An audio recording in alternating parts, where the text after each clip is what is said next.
Ассаламу алейкум, друзья. Мир вам. Чечен-синдром приветствует вас. Сегодня хотелось бы вспомнить про одно дорожно-транспортное происшествие, случившееся в далеком 1973 году. На тот момент, в Чечено-Ингушетии.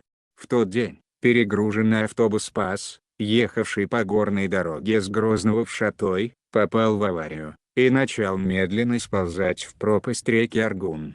Водитель инстинктивно открыл дверь на сторону дороги, и уже было приготовился выпрыгнуть, но, спохватившись, сел на место и захлопнул дверь, со словами, чуть было не проявил слабость.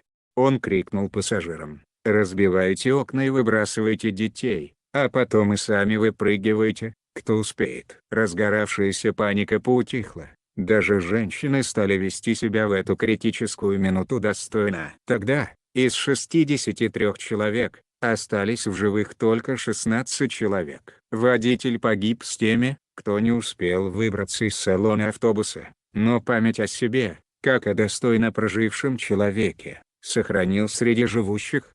К сожалению, имя и фамилия этого человека мне неизвестно. В связи с чем у меня просьба: кто знает об этом человеке, написать в комментариях его данные, чтобы люди знали, кем он был. В завершении, от себя хотелось бы сказать: да помилует Аллах всех тех людей, что погибли в той катастрофе. Друзья, с вами был Чечен Синдром. Всем мира и добра, и до новых встреч.